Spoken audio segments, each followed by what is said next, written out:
You're listening to the Water Prairie Chronicles, a podcast that supports parents of children with disabilities by sharing the stories of individuals who have grown up with disabilities and the organizations available to help parents along the way. Stay connected with us by clicking the subscribe button and leave us a comment if you want to join in on the conversation. Do you ever feel overwhelmed by the IEP process?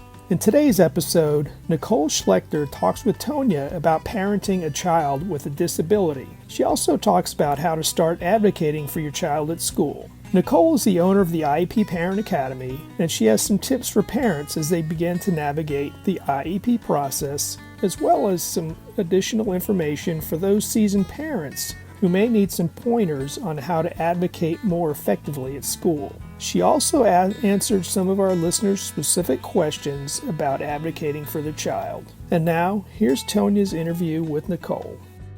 Our guest today is Nicole Schlechter. I wanted to invite Nicole to come on the podcast after I saw her Instagram page and how she's teaching parents about the IEP process. And I thought our listeners would like hearing some of the input of what she's doing on learning how to advocate for our children with disabilities in school. So Nicole, welcome to the Water Prairie Chronicles.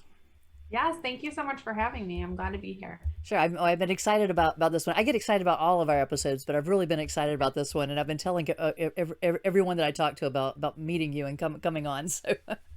Oh, that's so funny. Thank you. That's very flattering. Well, you're welcome. So I thought I'd give you a chance. Do you want to just kind of introduce yourself? Tell us a little bit about yourself. Yeah, so my name is Nicole Schlechter. I am a mom of four. In a former life, I was an educator, so I taught preschool. I have two kids with an IEP. My oldest son is autistic with ADHD and anxiety. He was recently also diagnosed with epilepsy, so we've been kind of juggling that. And then my 6-year-old daughter, who is sweet as can be, we think has dyslexia. So she has an IEP for a specific learning disability, and we're just waiting until she's a little bit older to get that official diagnosis. So I kind of got started in advocacy when my oldest son, he's almost 13 now, was in second, third grade. We had just like a really tough year where his body changed, to be totally honest, and his medication stopped working. And then all at the same time, I felt like the school just didn't have any more patience to support his challenging behavior.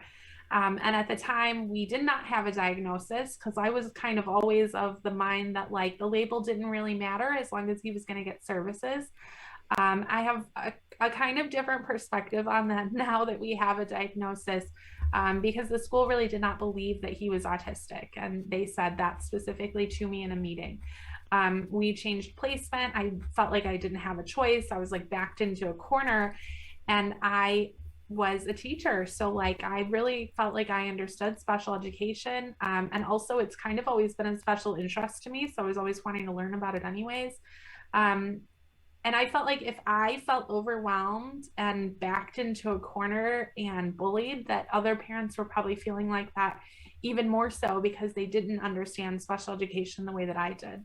So I was like, whatever that job is, that's what I'm going to do. From now on, that's what my mission in life is to sit next to parents that have families like mine and make sure that their concerns are heard at the table and that the team is actually listening to them, that their concerns are reflected in the IEP, and that parents are educated on what their rights are in special education. So nice. So because you're a parent and an advocate for your own child, but then you're also professionally working in the same type of field, I want to break the interview into two different parts. So first I want to look at your role as a parent, because that's where the majority of our listeners are going to relate to you from, because they're in the same boat. Some of our audience is comprised by professionals, teachers that are coming in, and people who just want to understand the world of disability and listening to these stories. But the majority in our target audience are those parents that have young children right now.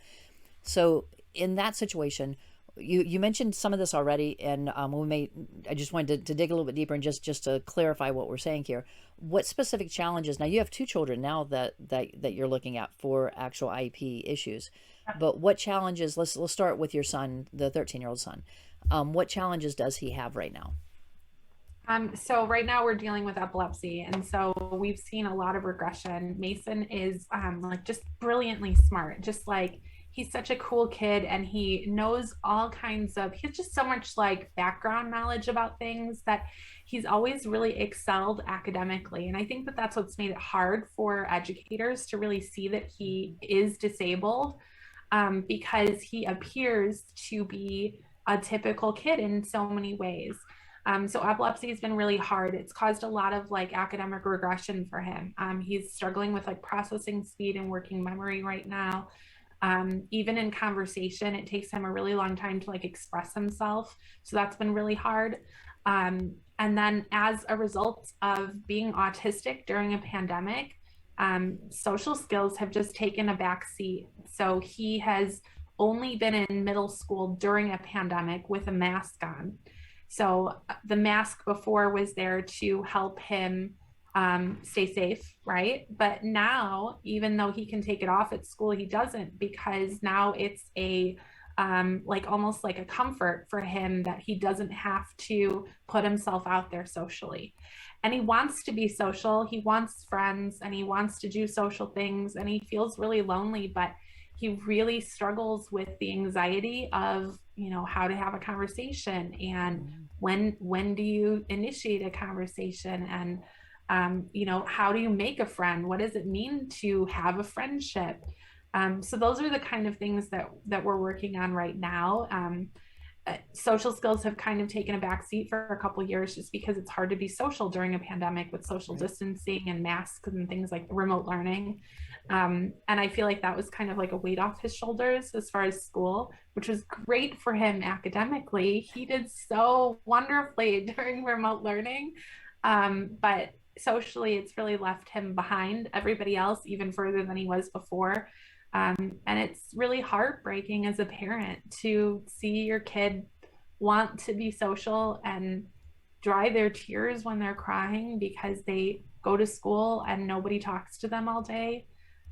It's heartbreaking. And, I go to school and I say, we have to do something about this. But he's at an age where like you can't force social engagement. Right. And so it's hard to deal with as a parent. It's very hard.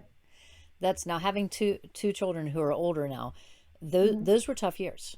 It's Mm-hmm. the middle school years. The kids are beginning to pull away and make their own choices, Right. and it brings on, like, a lot of the people that I've interviewed, when the bullying started for them, it was middle school, because that's when you're recognizing that it's almost like a survival of the fittest in some ways. Mm-hmm. And so no matter who your child is, it's a tough time. Adding to that a pandemic and other issues that might separate them a little bit already, to make Mm-hmm. that social adjustment harder.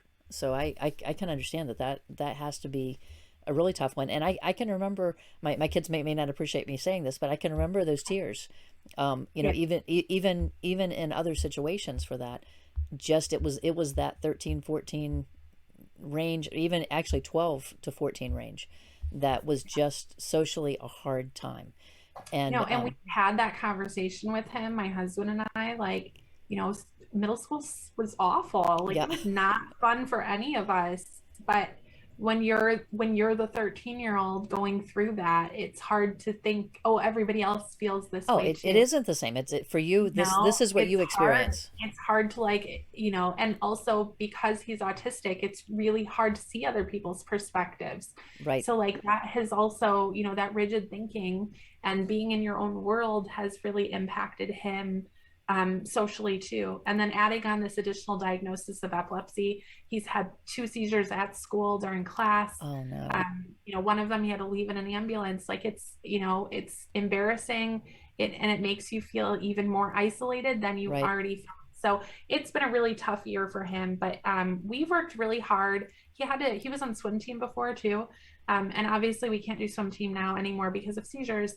So we've been working really hard to like find other activities for him. Right. So he's been taking our dog to dog training. Oh, And cool. so for him, it's really cool because there's no pressure to be social. It's just him and our dog, right? But also, he has like a really big interest in animals and thinks he might want to pursue a career like that. So Mm-hmm. we've used it as like a social opportunity, unsocial social opportunity, Right. an extracurricular thing to look forward to, but also it's helped him like figure out, if this is something that he really does want to pursue. So I think Right. sometimes as a parent of a child with a disability, you have to do some of that outside the box thinking and like, how can we reach this goal of like having fun and doing extracurricular Yep. things without all of the pressure, and not necessarily doing team sports or whatever that looks like. I think you get really good at like rolling with the punches and thinking outside the boxes and finding creative ways to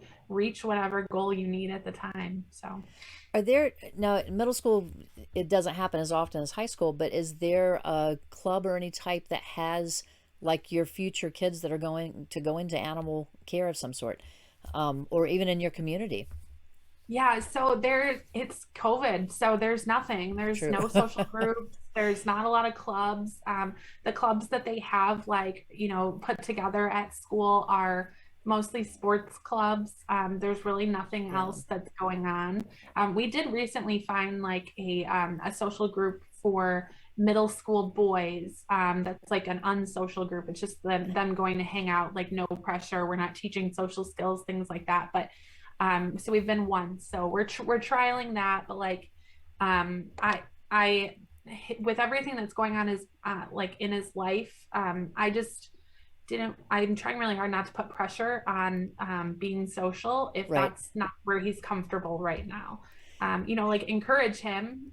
Like what can and we do a lot of role playing, right? Like if somebody says hi to you in the hallway or smiles at you in the hallway, like what do you think you should be a response to that? Like, Right. if you're comfortable, because I also never want to like put him in a position where he's not comfortable or doesn't feel like this is something he even wants to do. Like, if he didn't want friends, I, would have to accept that. But I do know he wants friends. So I do my best to like encourage that and do that role play and things like that. But unfortunately, because of COVID, there's just like very limited opportunities to Right. do that. With the epilepsy, so what's the expectation there? Will like have they given you an idea of how long it'll take to find the proper balance of medication so that that is easier to control? Well, that is the $1 million question, my friend, because we have no idea. We think that Mason has like possibly a rare kind of epilepsy that has been proven really hard to treat. He started out having focal seizures, and actually, we figured out that he's actually been having seizures for years, and we didn't know it because they don't present like typical seizures. So he has typical focal seizures where he like stares off into space, but then he also has these seizures where he's almost it almost seems like he's having a panic attack, and he's walking around. He's intermittently responsive. Okay. He's crying hysterically, and they're seizures. So for years, we thought he was having night terrors. And it turns out that we think that those are probably seizures, and just we Okay. didn't know. And then he had a few febrile seizures when he was younger that really just didn't fit the bill of febrile seizures. But I was a young first time mom, and he was autistic, and we had all this other stuff going on. And it wasn't low hanging fruit, to be totally Right. honest with you. So I Right. didn't pursue it. His EEG was normal. So I didn't have any reason to Yep. be concerned until August of last year. So he has these focal seizures, and then he has these panic attack looking seizures. He's also had seizures where he's been laughing, which is really, really rare. He has seizures where they start focal and then they turn into convulsive seizures. Those are the really big ones. Yeah. He's had a couple of those that have lasted, almost 20 minutes, which is really scary. Wow. Yeah, so that's kind of the hard part. We in December we were in the hospital for a week for an EEG, and he was having seizures every day or every 2 days at that point, and we went 5 days without a seizure at the hospital. We went home, and then he had a 16-minute seizure that night. And we ended up back in the emergency room. So we're actually in 2 weeks. We go back to the hospital. We plan to stay there for a week. They're going to do all kinds of testing, try and trigger a seizure, things like that. Right. So Hopefully we get answers there, but I feel like I've kind of had to just like accept that like we might never have all of the answers and that we'll just have to do our best to treat the symptoms. So he's on a medication now that we think is working. He went a month without a seizure, which is amazing. Okay. He just had one on Friday again. So Oh, like, he went a month without a seizure. So that's wonderful. Or no, it was Sunday, but that's great. So we hope this medication is working. But it's $1 million question on what the right. prognosis is and what that looks like. It's Does one he day at a time over here. does he recognize what's happening when it happens? So with the ones that look like panic attacks, he's aware when it's happening. So during those, it's honestly a blessing, but he's been able to like call my name. Okay. And mom ears, I'll be like in the other side of the house and I like come running because I know something's going on. And then I can like sit with him and time it and things like that. Right. But the ones that are like pure focal seizures, he's not aware of. He doesn't know before they happen. We haven't identified any triggers. We've ruled out things that we thought might be triggers, like blood sugar or physical activity. Mm-hmm. Those don't seem to be a trigger, even though they've, been related to some of his bigger seizures. We've ruled them out. So we've ruled out heart problems. We thought that that might be a trigger. We're ruling out autoimmune disorders. So yeah, I feel like we've done a million different things to try and figure Yeah. out what's going on. So eventually we've got to get there, right? I feel like maybe I just wasn't this sounds really bad, but like when he started having seizures in August and um like we became aware that he was actually having them and we think he had them for a long period of time. I wasn't super concerned about it. Like, I know that sounds weird, but like, I was like, well, people live with epilepsy. I actually have epilepsy, and they never figured out why I ever had seizures, and I just kind of grew out of them. And so I just kind of felt like, okay, like, we're just gonna like keep going, right? So he stayed on swim team, and we took precautions, and because he was having focal seizures, not, like tonic clonic, convulsive seizures. We were just, everybody's aware, everybody keeps an extra eye on Mason. But he had 3 seizures in the pool. And so then I Oh was like, no. okay, this Yeah. is a problem. Like, we can't do this. Cause I also am like a firm believer that like, just because you have a disability doesn't mean you don't deserve to have a life, right? To Right. like live Right. your life. And swimming was this place where he could be social but be individual. And Mm-hmm. so it was like this individual team sport that was just such a good place for him. Plus he just really loves sensory wise, he just loves the pool, he Right. feels so good in the pool. And so I just didn't want to take it away from him. Like, he had so few things that he loved, but it's on our radar to hopefully be able to go back to. We just don't Yeah. have like an end in sight right now. Right. So I'm hoping that this big test that we do gives us like all the answers, right? And then we can move forward and go back to living life. But right now everything's just kind of on a standstill. So Being a parent's fun, isn't it? It's it's hard. like Nobody tells you how hard no, it is. and you have four, so you're having. I mean, I only have two, and it was hard enough juggling between them. Yeah, I can't imagine not having 4 kids though. My husband and I talk about that all the time. Like, what would we do with ourselves if Yeah. there weren't 4 of them? Hyper focus on one instead of Exactly. Yeah. so so the epilepsy is what's going on right now. So, but he has some other issues that you've mentioned there. When did you first know anything was going on with Mason?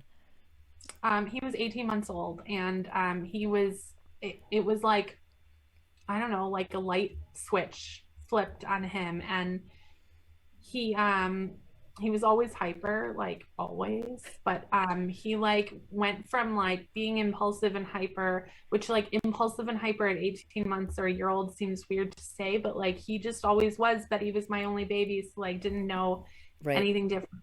At 18 months he was like throwing tantrums, like, and tantrums don't even describe it. And when I would say that to the doctor, they'd be like, oh, he's a toddler, like Right. toddlers throw tantrums, right? But he also had this like loss of skill where, remember, Mason's like brilliantly smart. So he was like at 12 months old counting to 20 and like knew his alphabet. He's so smart. Right. And then all of a sudden at 18 months, he didn't know those things anymore. He like Oh, couldn't okay. remember them. He went from like speaking, like, this again sounds weird, at 18 months old, he was speaking like 5 to 6 word phrase sentences, Wow. like full sentences. And then all of a sudden it was like 1 or 2 words at a time. And Okay. words were like, had lost the end of the, like the end sound of the word and things like that. As a typical parent, I feel like maybe you wouldn't have really been like super concerned about those things, but because I had worked with kids my whole life, and again, special education and disability has always been a special interest for me, I was like, okay, this is weird. I did not think he was autistic. I'll be totally Hmm. honest with you. Did not even cross my mind, because what I understood about autism was not what I was seeing in my kid. So I didn't think that's what was going on. So at 3, we got an IEP. I took him to school and we did like an evaluation, and he got an IEP, and I knew that like there was something going on with him, but I was always convinced that like he was just going to catch up, right? Like, Right. I, again, was never like hung up on the label. So over the course of years, when he was like in and out of PHP programs at 6 years old and getting suspended from school in first grade, we would go to all these doctors because I was trying to do what I knew how to do at the time. But I just didn't understand ADHD and I didn't understand autism. And he didn't fit the bill for what I knew about those two things. So that couldn't Right. be it, right? Right. So when the doctor told me that he had ADHD at 5 years old, I was like, yeah, okay, I don't see it. I don't believe you. So Yeah. like we never pursued that diagnosis. At one point they diagnosed him with bipolar disorder and I was like, no, that's absolutely not the case. Don't believe it. So I never shared those diagnoses with the school. But when he was about 8 years old, a friend of mine said, oh, well, he's autistic, right? And I was like, no, he's not autistic. But then I was like, well, maybe he is. Like, maybe he is. And I started like doing a little digging and learning a little bit more. And we pursued formal diagnosis at that time because he was aging out of that IEP category of eligibility category of developmental delay. So you Right. can't have it past the age of 9. So I was like, well, we have to have a diagnosis. He really needs services, right? So we got an autism diagnosis at that time, ADHD and anxiety diagnosis. He was also diagnosed with DMDD, but again, I just didn't agree with that. I firmly do not think he has a mood disorder. And if you knew him now, there's no way anybody would think that of him because that isn't what's happening. What was happening is that he had undiagnosed autism and nobody was treating it like it was autism. Right. So he was having all this explosive behavior because we were treating behavior and we weren't treating the problem that came or that was causing that behavior. Right. So when I went to school with that diagnosis, they were like, well, we really are surprised with this diagnosis. We don't see autism at all. And I was like, that's fine. You're not a doctor. Right. Like that's fine. And what's funny about that is that um, there was one special education administrator that was in that meeting that just literally made my life a living hell. And he was horrible to me. The way he treated me, he literally like, slammed his fists on the desk at one point and said, we're not leaving this room until you sign this paper. And I knew that that was not something that was required of me, that he couldn't require that.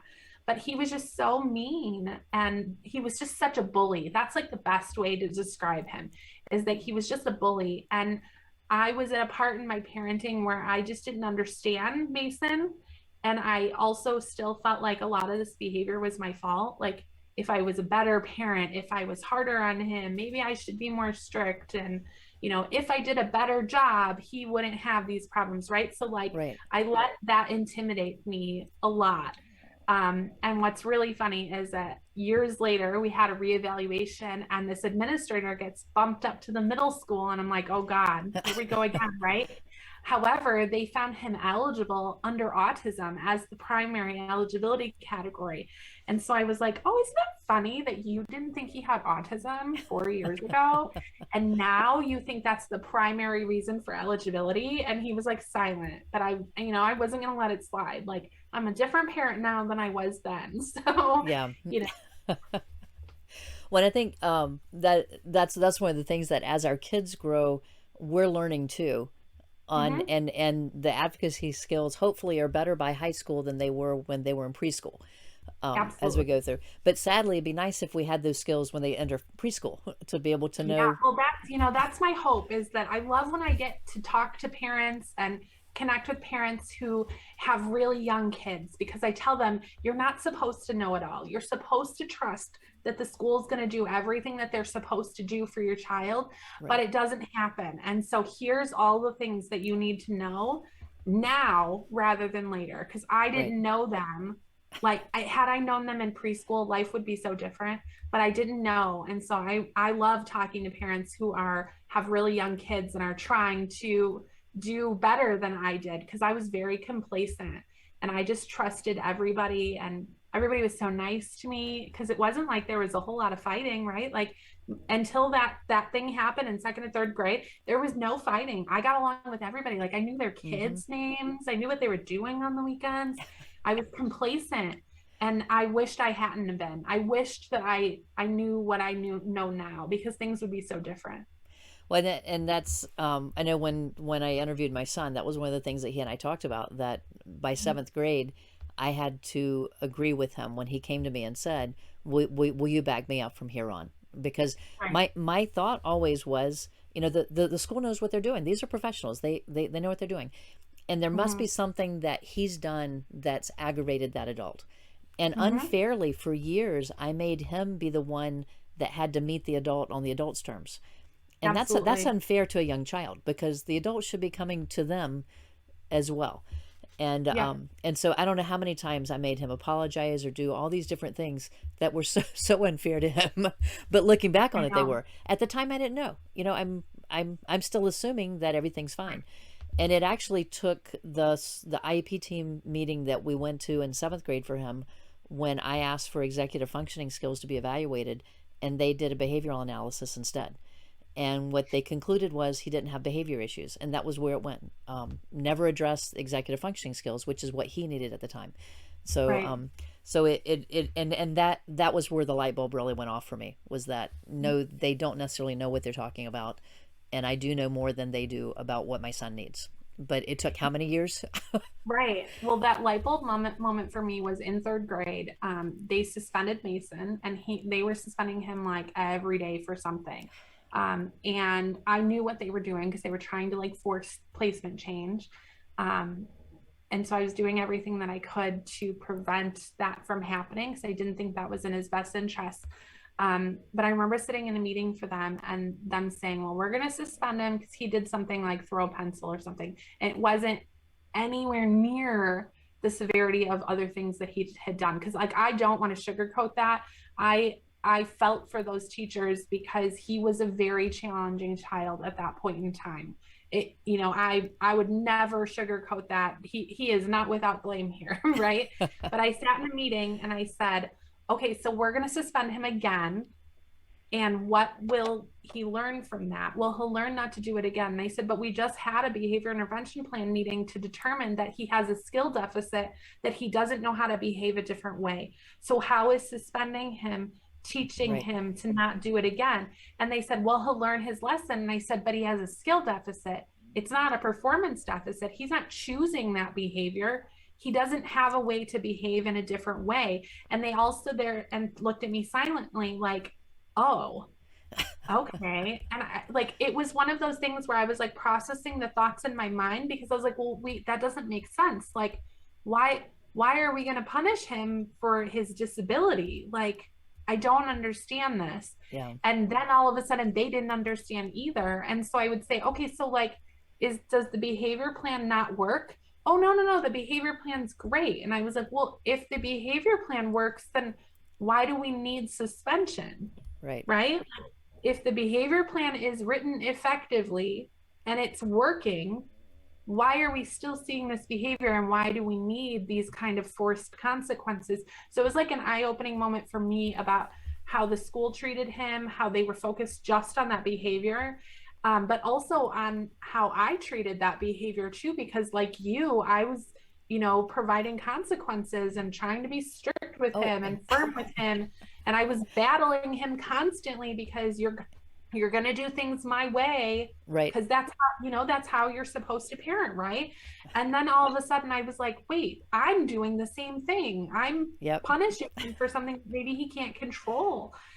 So it was like an eye-opening moment for me, and for myself as a parent, but also for the school too. So Yeah.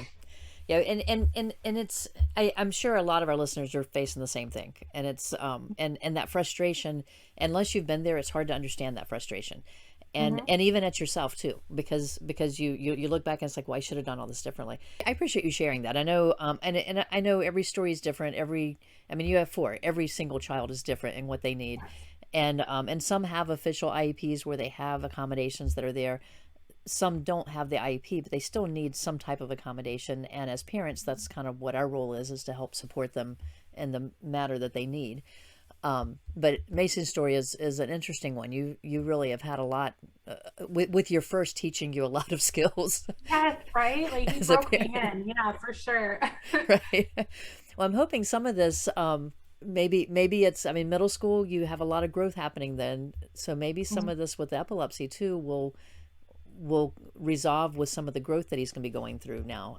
I really hope so. I think that that's kind of our wild card right now is epilepsy. But what I have learned about Mason across the years is that I should never estimate what I think he's capable of doing, because he always proves me wrong. Like some things are hard for him that I don't expect, but then all of a sudden he'll blow me away with what he's willing to try new things and go new places and have a conversation with somebody new. Like he's always surprising me. So I always tell parents when they first get a diagnosis that the diagnosis is scary, right? But the diagnosis is not the destination. Like I Right. never in a million years, when we were going through all that stuff when he was younger, never thought that he would be this great kid. I was Right. afraid of what middle school was going to be. And we got him the right services and the right support, and I started doing the right things at home. And I make mistakes all the time, but I think that he's done a really good job. He worked so hard to get where he is. I'm just so proud of him. So, When the life skills that he's learning through mhm. these early challenges are going to make him even stronger as a man.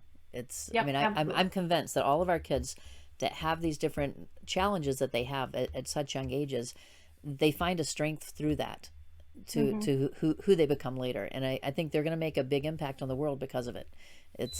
I'm always excited when I meet a kid who is battling a little bit, but you can see there's a spark there. And Yeah, and yeah, they he's such a cool kid. yeah, I would like to meet him. Seems like a really cool kid. That's He is. and the fact that yes, your mom, and yet yes, you love him, but you have an admiration for him too. So I can see you have a good connection with him, which is nice. We do. We're very close. Yeah. So let's change gears here a little bit. Mhm. So you have been referred to as the IEP mom, and Yes. your official website is not the IEP mom. It's Nicole Schlechter IEP mom. What is the It's NicoleSchlechter.com. Yeah. .com? So Okay. the reason that I added on that IEP mom, and actually, if you go to the IEPmom.com, you'll get redirected to my website, Oh, okay. because Schlechter is so hard to spell. So I tried to find something that was like simple and easy for people to remember that would get redirected. So I just kind of tagged it on there. So if you go to the IEPmom.com, that is you as well? Yep, that's Okay. me. I've seen your website and your YouTube channel, and I love the information that you're giving to your clients and offering for the site visitors. But I Mhm. want to know, how did you become the IEP mom? So, I told you a little bit about my backstory initially, where I went through, trauma at the IEP table, and I hate calling it that, but it was really traumatic as a parent, because I will tell you that there were people on his IEP team that wanted to speak up for him and wanted to speak up for me and were not able to do so because Oh, they have a job to do. And unfortunately, that happens a lot of times with teachers. Teachers want to advocate for kids, but they also have bills to pay. So they sit silently at the table. And I don't think I understood that at the time. I was really angry at a lot of them because they weren't speaking up for him. But it was very traumatic for me. And so I just wanted to make sure that other parents didn't feel the way that I felt at the table. And I do things differently than I think a lot of other advocates do. I genuinely hope that one day there is no need for me to ever be an advocate again. As much as I love this, I really want parents to be educated and feel confident in what they know about their child, and what they know about special education so that they can make good decisions for their child at the IEP table. I want to educate parents so that when they come across a sticky situation or there's hard feelings at the table, they know how to like approach that. Um, I think I know that as a parent prior to doing this, well, even now, like I'm an advocate who hires an advocate to work with me for my kids because I'm emotional when it comes to my own children. And right, so even though I know special education and I understand the law, I second guess myself and, am I being unreasonable? And I don't want to hurt anybody's feelings. And so it's nice to have an advocate come and do the feeling hurting for you if, if that's what right. needs to be done. Um, because you second guess yourself as a parent and like, you shouldn't be doing that. And I work on that myself. But it's a hard thing as a parent to separate that and just look at it as business. But really that's what IEP meetings are, is it's just the business of making sure your child has an appropriate education. So, so that's how you started. What is the Mhm. IEP Parent Academy? So IEP Parent Academy is this like brainchild that I had. I had this idea that I was going to put together a course for parents that was going to be just short to the point. It's a 4-week course, but I'm actually in the process of changing it up so that it's like kind of a download once and go at your own pace sort of thing, rather than Okay. it being in weeks. Committing to 4 weeks, because as a parent, that's really hard. So it's a 4-week course right now that just helps parents understand special education, but it's in like real people language. So I give you all of those acronyms and I explain them to you. I tell you what the timelines are that you need to know. We talk about specifics like goal writing and what accommodations you need to look for. I've detailed it out so that we talk about what the problem might be and what accommodation would go with that. Oh, nice. Um, I talk about what questions you should be asking related service providers. We talk about like red flags in special education. We talk about how to collect data.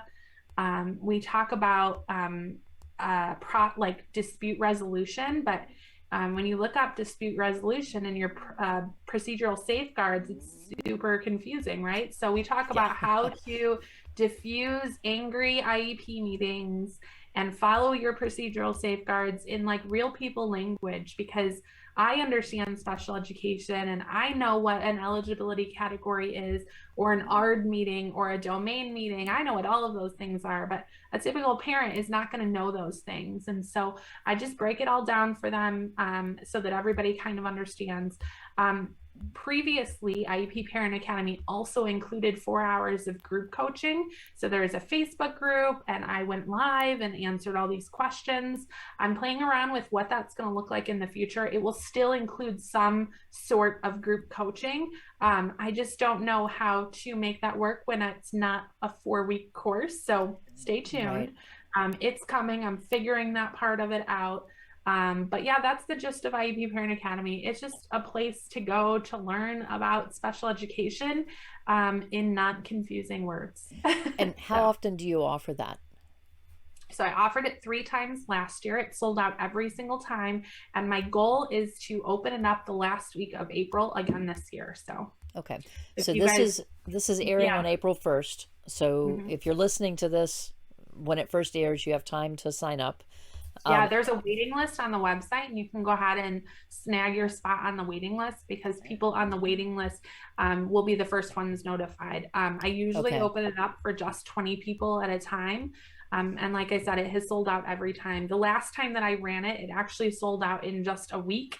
okay, And I opened it up 2 weeks ahead of time. So it sells out pretty quickly. So okay. So we'll put the link to that in the show notes on the YouTube channel. But if you're listening to the audio, if you go to the website at waterprairie.com under episode 10, we'll have all the links there for you too. Or you can just go straight to the the IEP iepmom.com. Parent, or yeah.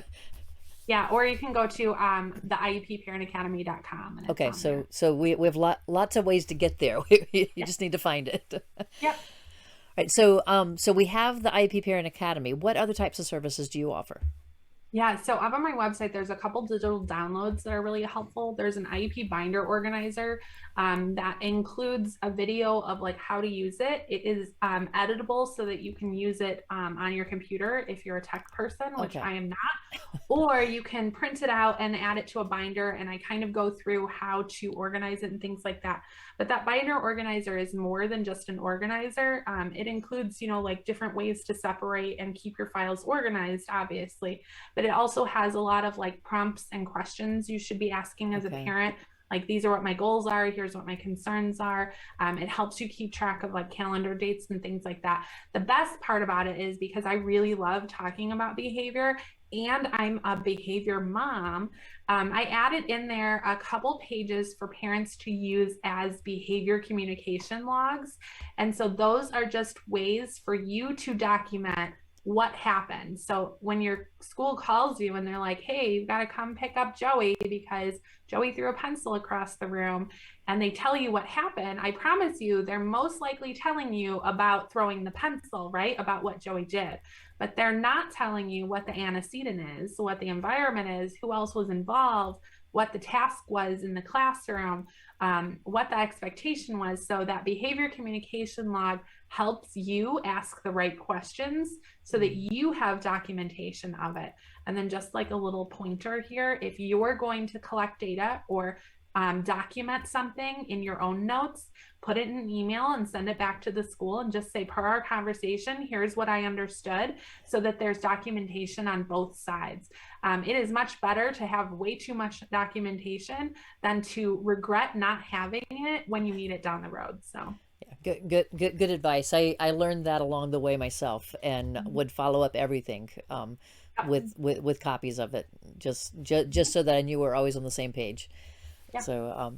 And then so we talked about the website. Is that the best way for clients to get in touch with you? Yeah, either that or social media. I tend to hang out a lot on TikTok. It's my favorite place to be right now, but I'm on Instagram and Facebook too. And so you can contact me there also. Okay, and we'll put all those links in the show notes for this one too, so that you can check on that. Awesome. All right, so let's see. I'm looking at my notes here to see where we are. All right, so our target audience is specifically parents with children who have disabilities, and our listeners are going to have children with IEPs for all different types of reasons. And they're going to be coming in from different states and different types of schooling too. So we can't really give a blanket statement of answers of what we're going to do. But I did want to talk about some specific situations that some of our listeners have submitted to me to ask you. And if I get to one that's not appropriate, then feel free to say no on it. But Sounds good. we're going to give some ideas of what they might be able to do coming through there. And but before I get to those questions, I wanted to talk about basically, how do we advocate for our children? How do we start advocating for our children in school? And so Yeah. so I'm going to leave that open to you. How would you get us started with that, and some advice that you might give to us? So whether you have an IEP or not, maybe you have a 504 plan, like writing everything down and documenting it is honestly one of the best ways that you can advocate for your child. If you have a child who is receiving special education services, the best way of kind of learning what your rights are is by reading your procedural safeguards. The school has to give those to you at least once a year. If not at every meeting, they really should be giving them to you, or at least offering them to you. For years, I did not read them, and I, thought, oh, it's fine, I don't need to know that. But there's some important information in there, so that's a great place to start. Your state board of education website is going to have a lot of information also. But the biggest thing that I would tell parents is that specifically IEP parents, that you have to be confident that you are an equal member of the IEP team. So what that means is that everybody at that IEP team comes in as an expert in their field, right? Like the speech therapist is there because they understand speech therapy. The occupational therapist is there because they know about fine motor skills and sensory needs. You are there because you know about your child. You're the most consistent member of the IEP team, and it can be really easy to feel intimidated or overwhelmed or confused, but ask all of the questions. And if you get to the end of the meeting and they say, well, we don't have any more time, and you still have questions, ask them to reschedule the meeting. It might seem like you're annoying everybody, and that's okay. It's the business of making sure your child has an appropriate education, so you deserve to have all of your questions answered. Asking for a draft copy of the IEP is hugely helpful for you prior to a meeting, because it helps you kind of absorb things before you go into that meeting. Most of the time you go in an IEP meeting and they're like shooting information at you like rapid fire style, right? So having that draft to be able to like write down your questions and read it over ahead of time can be really helpful for you to feel prepared. So when it comes time to asking the hard questions or asking for a new service or asking why we're not doing this thing, you've kind of already read what the team's agreeing to do in the first place, and you're able to add your input.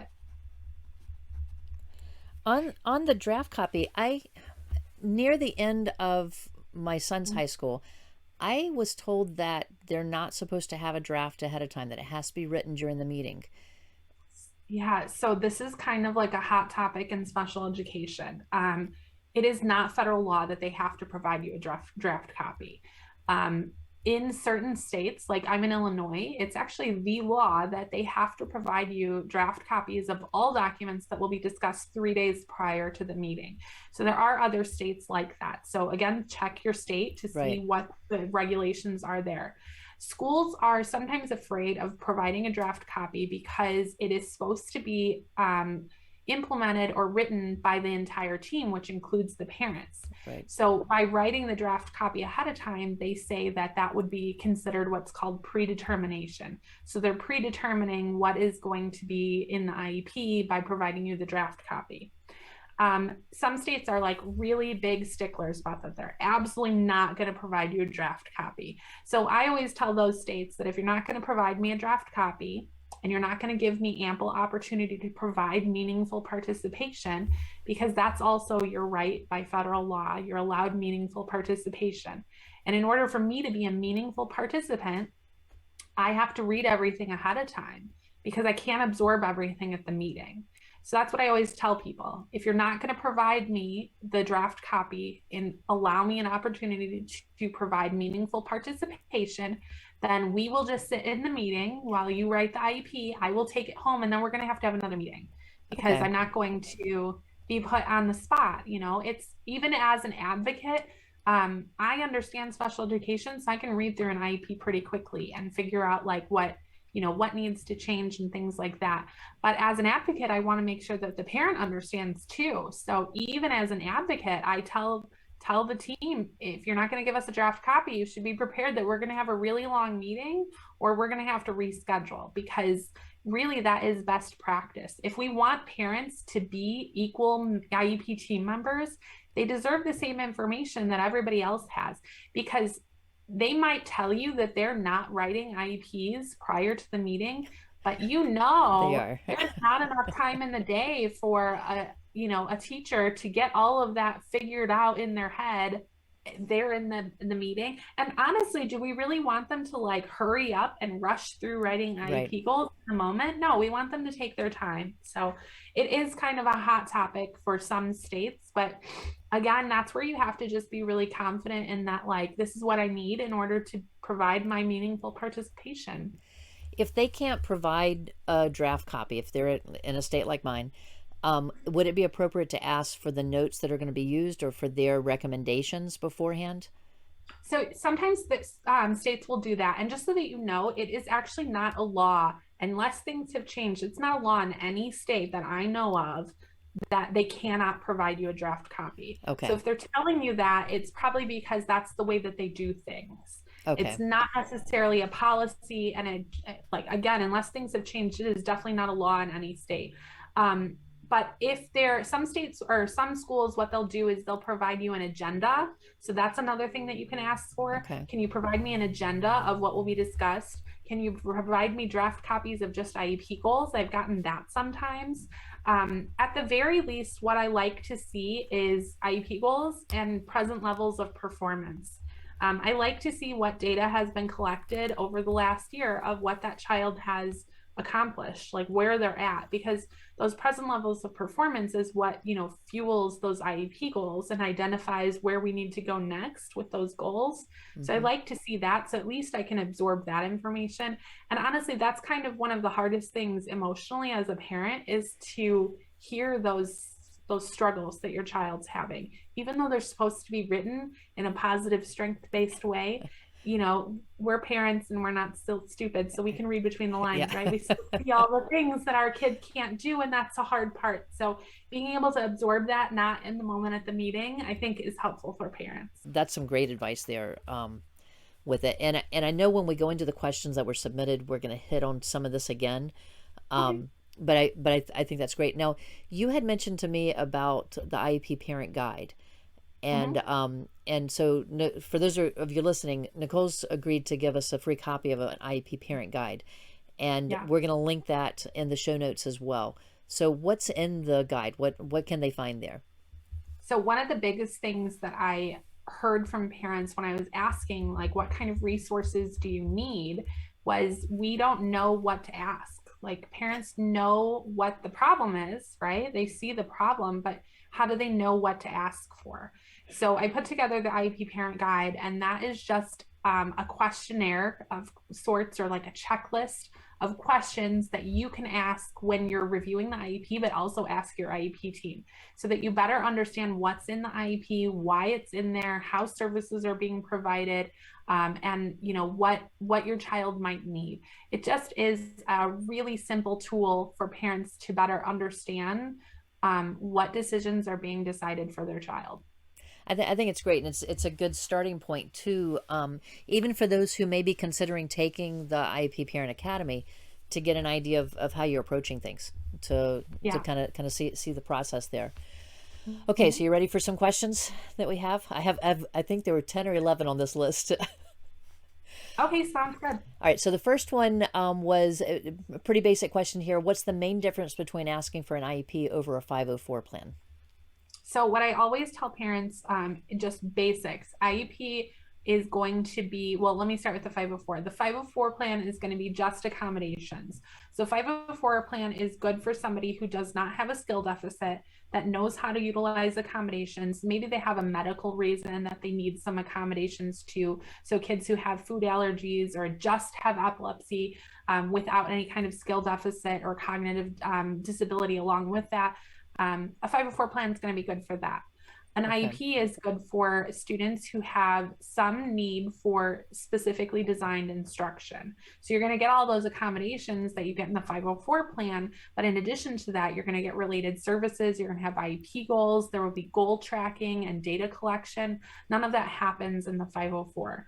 So what I see happen a lot of the time is that parents will go to the school, specifically I see this with ADHD, and they'll say, oh, we have an ADHD diagnosis, and the school says, oh, it's ADHD, here's a 504 plan. And they don't do any kind of evaluations, they don't do any kind of testing, they just give you an IEP or a 504 plan with accommodations. And what I tell parents is that if you're even like a little bit on the fence, have the school do an evaluation for special education. You go to the school and you say, we have this new diagnosis. I would like to request a full comprehensive evaluation to determine what level of support is necessary or most appropriate for my child. It might be the 504 plan. That might be plenty for your kids. There are plenty of kids that are super successful with just accommodations. But a lot of the times, especially in those younger grades with ADHD, we see a lot of skill deficits in social skills or emotional regulation. Mm-hmm. And the 504 accommodations are wonderful, but if your child doesn't have the skill to regulate their emotions, then those accommodations are useless. So getting that full comprehensive evaluation to determine what level of support is most appropriate for them, it really helps everybody at the table, because you can say, yes, we've ruled out special education, or no, there really is a need for us to provide him this kind of instruction to get him to where he needs to go. You were talking about your son with executive functioning delays. Executive functioning goes hand in hand with ADHD and is so often overlooked.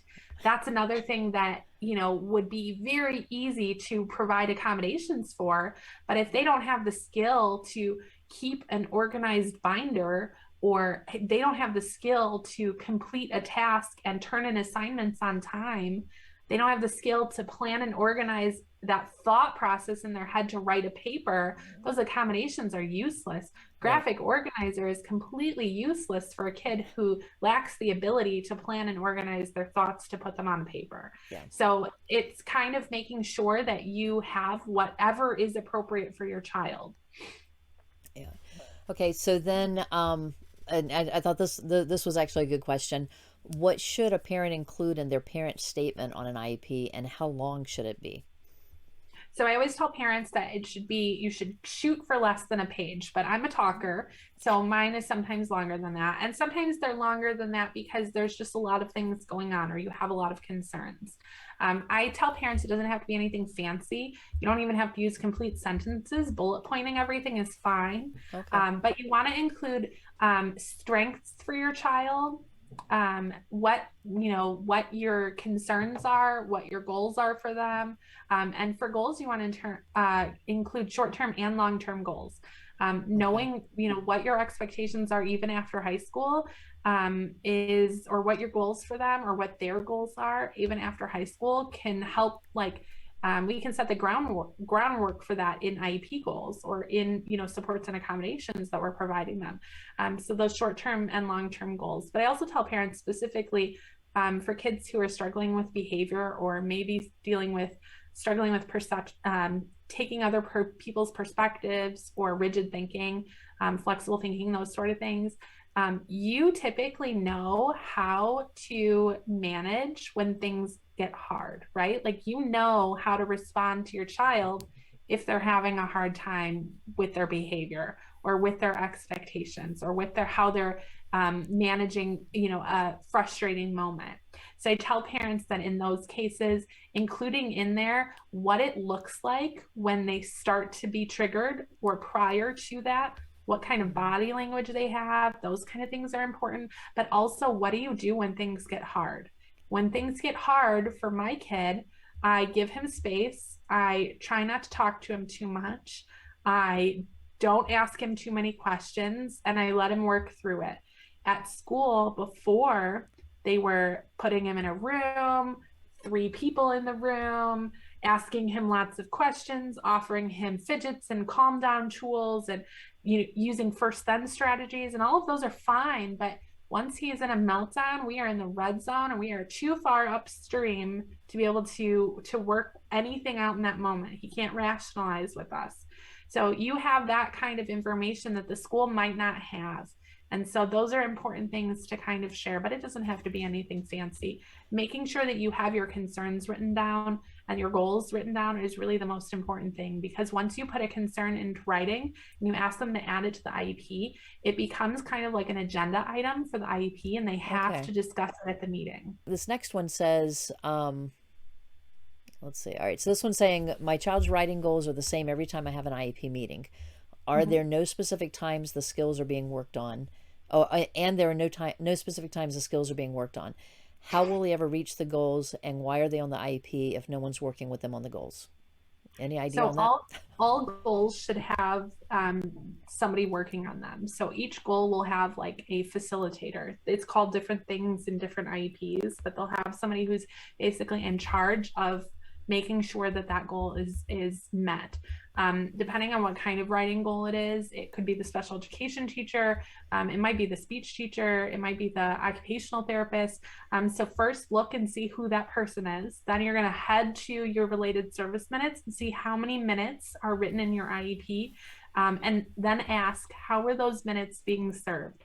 Are they pushed into the classroom? Are they pulled out in a small group? Is it one-on-one? Is it only consultation? Sometimes that happens. Those are all important questions to ask. But also, the most important thing for you to know is that if we are working on an IEP goal for more than 2 years, we're doing something wrong. That's, Either that's data what I'm collection, thinking. yeah, data collection might not be accurate. Maybe that goal is poorly written, so we can't collect accurate data on it. But we're doing something wrong. And it sounds like your child's not getting the support that they need in order to meet that goal. So if that's the case, you should put that in your parent concern letter. My child has had this goal for X amount of years. He has made no progress on it. I'd like to make sure, that we're addressing that. And addressing that could be increasing minutes. It could be asking for compensatory minutes, like you guys aren't doing what you're supposed to be doing. He's not making progress at this point in time in with these services that you're providing to him. I want to take him to outside tutoring and I want you to reimburse me for it. There's a wide range of how we can address that problem. It's hard for me to give you specifics without Right. knowing the goal, but there's so many things that we could do to support that. But the biggest thing for you to know is that if we're working on a goal for more than 2 years, we're doing something wrong. There's something that is preventing them from making progress, because we write IEP goals that should be accomplished within 1 year. All right, so our next question is, how often should the school evaluate a student? And the note said their child is 8 this year, and the last formal evaluation was in 17. And how often should a formal evaluation take place? So, IDEA law, which is the federal law that governs special education, says that we should be reconsidering evaluation every 3 years. That's what I thought. It's not, it is a requirement in some states to do a full evaluation every year, but it isn't a requirement in all states. Okay. Sometimes what I see happen is that they will just do records reviews for like every triennial reevaluation, and they're never really doing any new data. And sometimes that's okay, but if you think about how much your kid grows and changes from like 3 to 8, 8 to 12, we really should be doing new evaluations at least once or twice in that span of time. And maybe we don't need full evaluations. Executive functioning is not really something that's going to be hugely impacting a kindergartner. Right. Executive functioning is something that we should really be talking about in third, fourth, and fifth grade. So maybe we just add on one kind of evaluation at a time. Your child in kindergarten might be doing fine keeping up with social skills. By third grade, when that like maturity kind of starts to kick in, that's where I usually see kids start to separate with those social emotional skills. Maybe we need to add more support at that time. So every 3 years is kind of rule of thumb.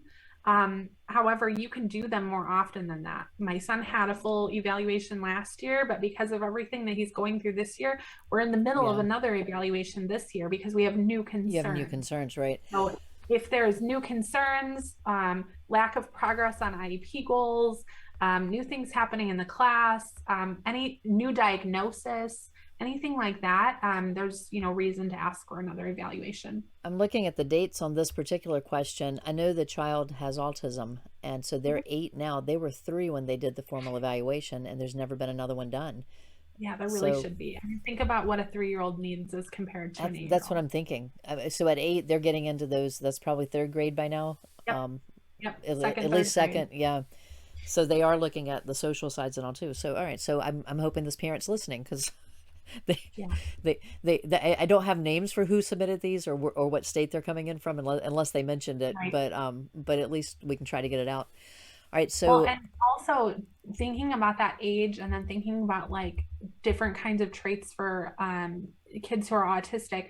A 3-year-old is probably not going to have a pragmatic language evaluation. Right. But an 8-year-old probably would need a pragmatic language evaluation to determine how effective their social language is. So that might be something to consider. True. Too. Well, I'm even thinking just as far as, so you've got the language issues, you have just how are they dealing with behaviors. And Yeah, problem solving, yeah, perspective taking, a lot of that is something that probably wasn't as big of a deal when they were three that, might be a bigger deal now. right. When I think the parent would probably be more likely to agree with some of the decisions if they could see the documentation behind it. Okay, so we have another parent whose son has autism, and they have a great relationship in their elementary school right now, but he's about to transition next year to middle school. So he's concerned about leaving the security and the reinforcement they have right now and going to a new team. So he's wondering, should their expectations change as the child moves to the higher level into middle school and high school, and he said even college. And is there any advice you can give to him as he's making this transition? So I guess I'm questioning, what does he mean by expectations? Does he mean his expectations of the school or their expectations of the student? Do you know? Well, his specific statement here is, one of mine is starting middle school next year, and I'm scared to death they won't honor what he needs or deal with him as gently as his elementary school is. Does Well, that I mean, help? I think that's like a valid concern. One of the best things I can tell parents when they're transitioning to a new school environment, and whether that be like a preschool to elementary school or elementary to middle school to high school, is have a meeting at the end of the school year with both teams. Oh, Even if good, it's good just a idea. couple of people from the high school team that come, that way you're part of the conversation that the school is having about your child. But it's usually called like a transition meeting, and you talk about like what the supports they're getting now would look like in that new environment. Some kids, are getting regular breaks to the social work room or the OT room for sensory breaks and things like that. That might not be something that they can do in the middle school. So they would need to accommodate that in another reasonable way, or something that we think would work with them. I suspect from this that this child is also struggling with challenging behavior. That's kind of what it sounds like when he says that he hopes that they'll be gentle with him. And I think that like this is where that parent input also comes in handy, is talking about, this is what it looks like when my child's struggling, and here's the best way to respond to that. Keeping those lines of communication open, and then also setting your expectations. Like, my child is a child with a diagnosed disability. He does struggle with challenging behavior. When he has these struggles, here's how I would expect the school to respond. Is that reasonable? And have that back and forth conversation. If we run into this situation, what would your response be to that? Um, Unfortunately, it is just a reality that schools typically go to that punitive consequence for challenging behavior before they go to any kind of restorative practice, or positive reinforcement, even though they usually have some sort of positive behavior system in the school. That isn't usually the response to challenging behavior. So opening up that dialogue initially can be helpful for you to feel comfortable as a parent, but also to set expectations with the school. And you have to also remember that in the middle school, they're changing classes, so there's like a lot more teachers. Right. So I always recommend in younger grades like one of those getting to know you sheets, but it's okay to use that in middle school too, and it doesn't have to be anything like hokey and formal and this is what my kid's favorite color is. You don't have to do that. It can just be a quick email to the teacher and saying, I know you got a copy of the IEP. I know we had a meeting, but I just want to reiterate these things about my child. I want you to know, like for my son, or I have a client also that is kind of in the same boat. I helped mom write this letter going into middle school last year. And we said, it might look like my child is ignoring you when they tell you to do something, or when you give them a direction. He needs extra processing time. Sometimes things are overwhelming for him and he shuts down internally. If that happens, here's how I would like you to respond, or here's the best way to respond. And that actually did happen to the student in like around October.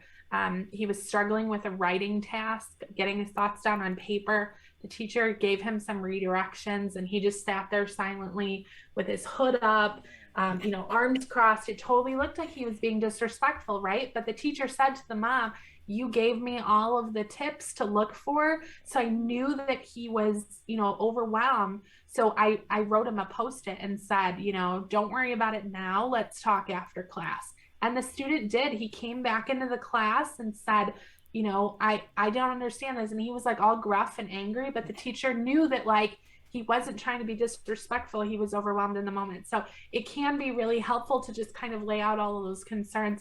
I think sometimes as parents, we're like afraid of being helicopter parents, especially as parents of kids with disabilities. Like we want them to be independent, right? We want everybody to see them as independent kids, but like Right.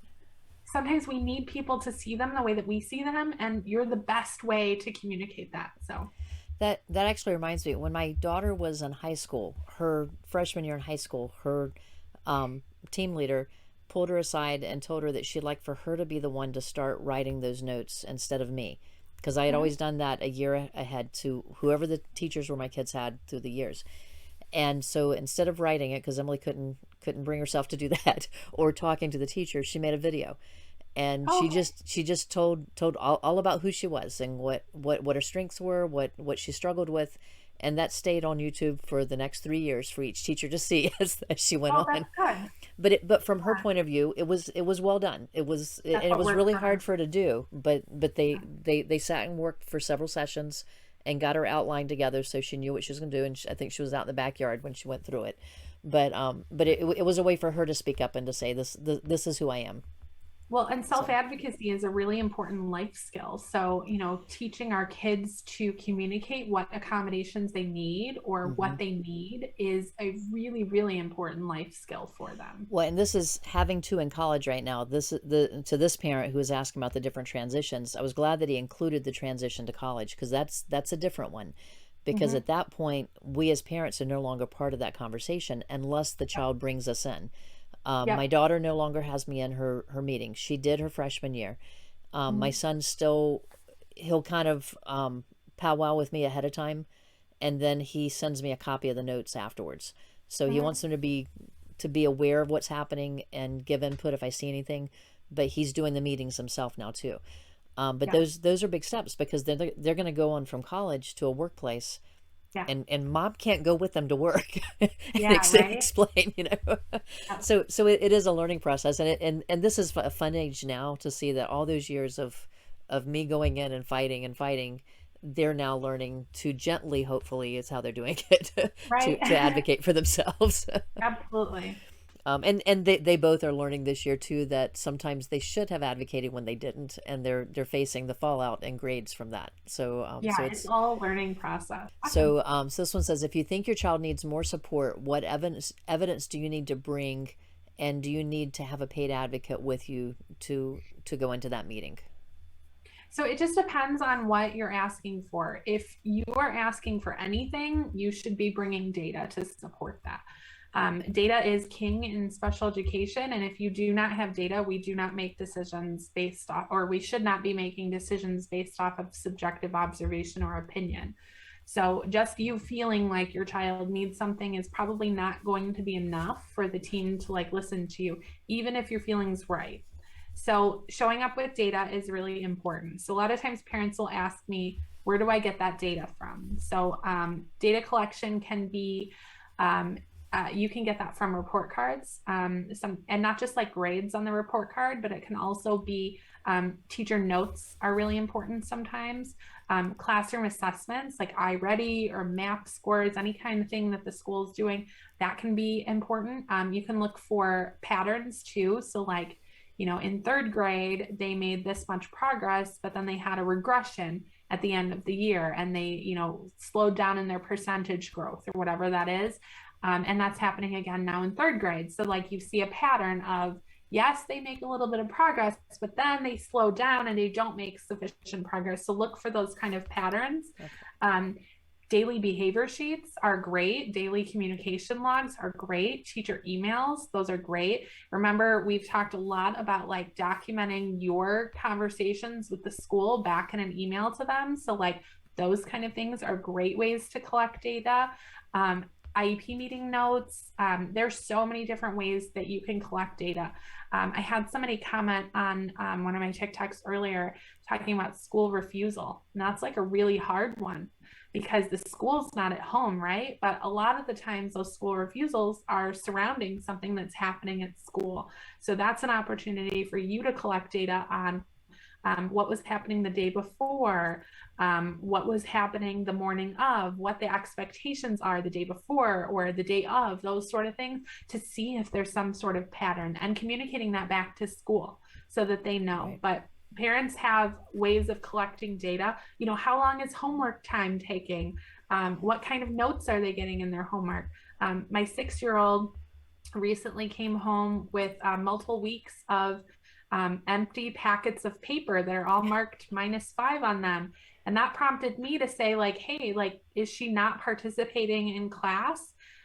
Because she's not able to read yet. So she can't read what's on the paper. And so now we're having another meeting to discuss adding a para support for her because she's sitting there unable to participate. But like, had I not paid attention to what was, you know, on the paper or asked that question, that might not have happened because nobody else at school was worried about that like I was. So, Right. Good advice there. All right. yeah. So I know we just have a few more minutes here, but we have to do our speed round because this is part of all of ours. And the speed round, if you haven't seen it on the others, or for those that are listening in for the first time, it's a series of 10 short questions. 3 are open-ended and 7 are either or questions. All right. So the first questions, we have 3 open-ended. What is your favorite color? Pink or blue. I can't decide. Okay. You're the first one with 2 answers there. I like them both. What was the last book that you read? I'm currently still reading My Brain Is Not Broken, which is a book about being an adult with ADHD. It's pretty good. The first chapter alone is like super validating. So it's I may really have to fun. check that one out. Yeah, it's a good one. What is your favorite holiday? It's so hard. I really love Christmas. I think that's like a general question for everybody, but I also really love Halloween. My kids have always really been, well, Mason not so much. Mason's not a big costume guy, but it's Halloween's always a time where like my extended family comes and we all do trick-or-treating together. So that's always really fun. Oh, fun. So do you want to choose one of those two, or you want to leave them both on? I mean, I like both. So you can... So you're a little bit of an outlier with the Halloween. My most Yeah. unusual one so far was Memorial Day. Oh, okay. So most of the others have been Thanksgiving and Christmas, I think. Yeah. All right. So these are either or. They'll either be single words or phrases. Choose one or the other. So cake Okay. or ice cream? Cake. Batman or Superman? Batman. Ocean or mountains? Ocean all day. Winter or summer? Summer, never winter. Ocean and summer always go together, and winter and mountains always go together, it Yeah, seems. that's funny. Would you rather watch a movie or read a book? Oh, that's so hard. I don't know. I don't think I could choose. I really, really love books, but also I don't know. I'm going to say books. I'm going to go books. I had to go with books as well, but I rarely have time to read anymore. It's like, but I love Well, reading. so I do Audible. I listen to books on Okay. Audible all the time because I can listen to while I'm cleaning or while I'm driving the kids around. So I do Audible. All right. I may have to start doing that because I'm getting a stack of books that I want to read now. And I need to get through them. Yeah. Yeah, I don't have time to sit and read because I have too many kids, but Right. Audible is something I can do. All right. Harry Potter or Lord of the Rings? Honestly, neither. Neither. Yeah, no, I'm not into those. And I like that kind of genre, but those just never appealed to me. So Okay. And then Twitter or Instagram? Instagram. Okay. Well, I appreciate you coming on. And I know our parents are going to really get a lot out of this. If they have questions, we have your website, your Instagram. We'll put in your TikTok. What else are we putting in for you for them to contact you through? Facebook, Instagram, TikTok. That's kind of where I hang out. But also Okay. I give you my email and stuff like that. So Okay. So we'll but add that on there. And if anyone, if they can always contact you through us as well, because we can forward it on to them. And yeah. and parents that are listening, check out the IEP Parent Academy. It sounds like a great opportunity for you to be able to strengthen your own skills and to be able to advocate better for your children. So Yeah, thank you, IEP Nicole. Parent Academy is a great place. And then also, like I work nationwide, so Oh, I you do? attend meetings with parents in any state. So that's always an option too, should you have to hire an advocate. But my goal Excellent. with IEP Parent Academy is that people can do that on their own. Right. Parents can do it on their own. So I had not realized that you were outside of Illinois as well. So yeah, I work fantastic. So everywhere. so Hmm. so we will also put your contact in our resources database under Illinois, but keep in mind, parents, that you'll find it there, but you don't have to just be in Illinois to be able to use her services that way.